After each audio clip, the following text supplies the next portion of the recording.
ഗോവധം നടത്തുന്നവരെ തലകീഴായി കെട്ടിത്തൂക്കും. ഫെബ്രുവരി 14 കൗ hug day ആചരിക്കണം. പശുക്കളെ കെട്ടിപ്പിടിക്കുന്നത് BP കുറയ്ക്കും, അസുഖങ്ങൾ തടയും.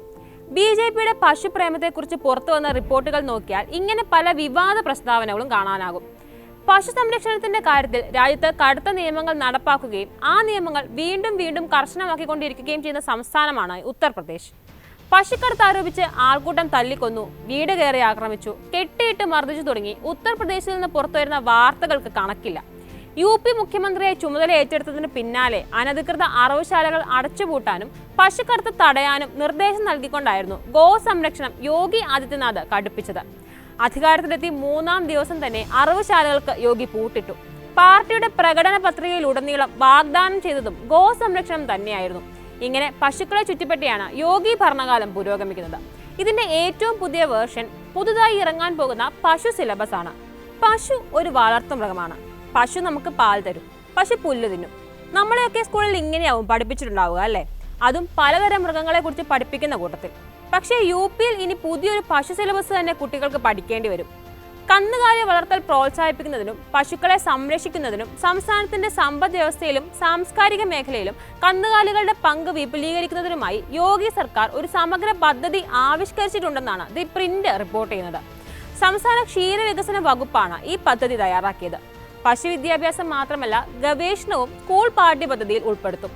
മെഡിക്കൽ റിസർച്ചിനായി ലിറ്ററിന് 5 രൂപയ്ക്ക് നാടൻ പശുക്കളുടെ ഗോമൂത്രം സംഭരിക്കാനും പദ്ധതിയുണ്ട്. വിദ്യാഭ്യാസ മേഖലയ്ക്കായി പ്രത്യേകം തയ്യാറാക്കിയ പദ്ധതിയാണിത്.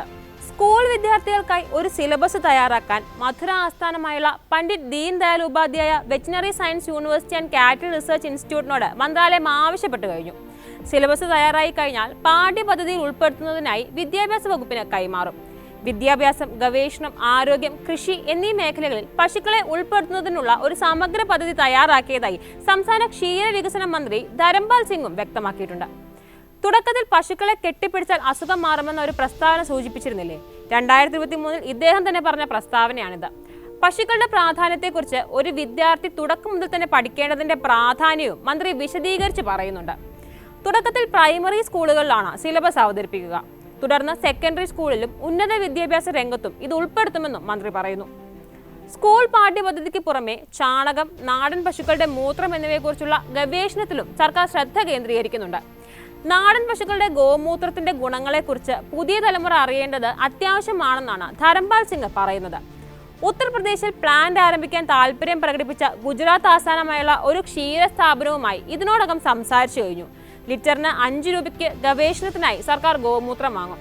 ആയുർവേദ മരുന്നുകളെ കുറിച്ചുള്ള ഗവേഷണത്തിനും മറ്റ് മെഡിക്കൽ ഗവേഷണങ്ങൾക്കും ഈ ഗോമൂത്രം ഉപയോഗപ്രദമാണെന്നും വളരെ ആത്മവിശ്വാസത്തോടെ BJP മന്ത്രി പറയുന്നുണ്ട്. ഇതുകൂടാതെ പശുക്കളുടെ സംരക്ഷണത്തിനും വിവിധ പദ്ധതികൾ കൊണ്ടുവരാനാണ് സർക്കാരിന്റെ തീരുമാനം.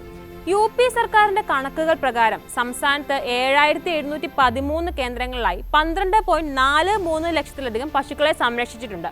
കൂടാതെ 543 വലിയ പശു സംരക്ഷണ കേന്ദ്രങ്ങളുടെ നിർമ്മാണത്തിന് സംസ്ഥാനം അംഗീകാരവും നൽകി കഴിഞ്ഞു. ഇതിൽ 372 എണ്ണം ഇതിനകം തന്നെ പ്രവർത്തനക്ഷമമാണ്. ഈ പദ്ധതിയുടെ ഭാഗമായി ഒരു പശുവിന്റെ പരിപാലന അലവൻസ് പ്രതിദിനം 30 രൂപയിൽ നിന്ന് 50 രൂപയായി ഉയർത്താനും സർക്കാർ തീരുമാനിച്ചിട്ടുണ്ടെന്ന് മന്ത്രി പറയുന്നു. മുഖ്യമന്ത്രി സഹഭാഗിത യോജന പ്രകാരം 1.05 ലക്ഷം ഗുണഭോക്താക്കൾ 1.62 ലക്ഷം പശുക്കളെ ഏറ്റെടുത്തിട്ടുണ്ട്. ഓരോ ഗുണഭോക്താവിനും പ്രതിമാസം 1500 രൂപ വീതമാണ് ലഭിക്കുക. ദുവാസുവിലെ വെറ്റിനറി ഫാർമക്കോളജി ആൻഡ് ടോക്സിക്കോളജി വകുപ്പിലെ assistant professor doctor Amit Shukla മന്ത്രാലയത്തിന്റെ നീക്കത്തെ സ്വാഗതം ചെയ്തിരുന്നു. പശുക്കളിൽ നിന്ന് ലഭിക്കുന്ന ഉൽപ്പന്നങ്ങളിലെ മൂല്യവർദ്ധനവ് സമ്പദ് വ്യവസ്ഥ വികസിക്കാനും കർഷകരുടെ വളർച്ചയ്ക്കും ഇടയാക്കുമെന്നാണ് അമിത് ശുക്ലയുടെ അഭിപ്രായം. 2017 മാർച്ചിൽ ഉത്തർപ്രദേശ് സർക്കാർ സംസ്ഥാനത്തെ അനധികൃത കശാപ്പുശാലകൾക്കെതിരെ നടപടി ആരംഭിച്ചതിന് ശേഷം നേരിടുന്ന പ്രധാന പ്രശ്നങ്ങളിലൊന്നാണ് അലഞ്ഞുതിരിയുന്ന കന്നുകാലികൾ. പ്രശ്നം ഗുരുതരമായപ്പോൾ national highway authority of India ഡിസംബറിൽ ദേശീയപാതകളിൽ കന്നുകാലി ഷെൽട്ടറുകൾ സ്ഥാപിക്കുന്നതിനുള്ള ഒരു പൈലറ്റ് പദ്ധതി ആരംഭിച്ചിരുന്നു. കറവ പറ്റിയ പശുക്കളെ ഉടമസ്ഥർ റോഡിൽ അലയാൻ വിടുന്നത് കാരണം സംസ്ഥാനത്തുണ്ടാകുന്ന റോഡ് അപകടങ്ങളുടെ എണ്ണം വളരെ കൂടുതലായിരുന്നു.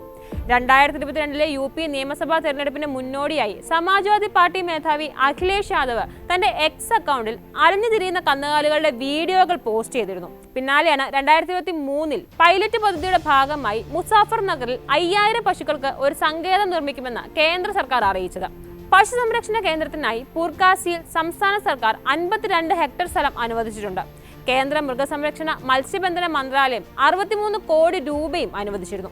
ഷെൽട്ടറുകളുടെ നിർമ്മാണം ആരംഭിച്ചിരുന്നെങ്കിലും അലഞ്ഞു തിരിയുന്ന കന്നുകാലികളുടെ പ്രശ്നം പരിഹരിക്കുന്നതിന് സർക്കാരിന് ഒരു പൂർണ്ണമായ പദ്ധതി ആവശ്യമായിരുന്നു. മുഖ്യമന്ത്രി യോഗി ആദിത്യനാഥുമായി നടത്തിയ ചർച്ചകൾക്ക് ശേഷം ഇപ്പോൾ പുതിയൊരു പദ്ധതിക്കും തുടക്കമിട്ടിരിക്കുകയാണ് സർക്കാർ. അപകടങ്ങൾ കുറയ്ക്കുന്നതിനായി രാത്രിയിൽ ഡ്രൈവർമാർക്ക് ദൃശ്യമാകുന്ന തരത്തിൽ ഹൈവേകൾക്ക് സമീപമുള്ള കന്നുകാലികൾക്ക് റേഡിയം ബെൽറ്റുകൾ നൽകുക എന്നതാണ് പദ്ധതി. Annual status of education report പ്രകാരം ഇന്ത്യയിലെ പല സംസ്ഥാനങ്ങളിലെയും വിദ്യാഭ്യാസ പുരോഗതി പ്രത്യേകിച്ച് ഗ്രാമപ്രദേശങ്ങളിൽ പരിതാപകരമായ നിലയിലാണ്. UP ഇതിന്റെ മുൻനിരയിൽ സ്ഥാനം പിടിച്ചിട്ടുള്ള ഒരു സംസ്ഥാനവുമാണ്. 13% കുട്ടികൾ 8ാം ക്ലാസ്സിന് ശേഷം UPയിൽ സ്കൂളിൽ തിരിച്ചെത്തുന്നില്ല. ഇതാണ് റിപ്പോർട്ട് വ്യക്തമാക്കുന്നത്. അടിസ്ഥാന പഠനത്തിലും ഈ ബുദ്ധിമുട്ട് കാണാം. ഇതുകൂടാതെ ഇന്ത്യയിൽ ഏറ്റവും കൂടുതൽ അക്രമം നടക്കുന്ന സംസ്ഥാനങ്ങളുടെ ലിസ്റ്റിൽ 1ാം സ്ഥാനത്താണ് UP. ഒറ്റയ്ക്ക് യാത്ര ചെയ്യാൻ ഒട്ടും സുരക്ഷിതമല്ലാത്ത സംസ്ഥാനം എന്നൊരു വിശേഷണം കൂടിയുണ്ട് UPക്ക്. നാഷണൽ ക്രൈം റെക്കോർഡ്സ് ബ്യൂറോയുടെ കണക്കനുസരിച്ച് UPയിലെ പെർ ക്യാപിറ്റ ക്രൈം റേറ്റ് 7.4 ആണ്. UPയിൽ നിന്ന് പുറത്തു വരുന്നതും റിപ്പോർട്ട് ചെയ്യപ്പെടാതെ പോകുന്നതുമായ ബലാത്സംഗ കേസുകളുടെയും സ്ത്രീകൾക്ക് നേരെയുള്ള അക്രമങ്ങളുടെയും കണക്ക് വർഷം തോറും വർദ്ധിച്ചു വരുന്നുമുണ്ട്. ഇതിനൊക്കെ പരിഹാരം കണ്ടിട്ട് പോരെ പശു സംരക്ഷണം എന്നത് ഏറെക്കാലമായി ഉയരുന്ന ഇതുവരെ സർക്കാർ മറുപടി നൽകാത്ത ചോദ്യവുമാണ്.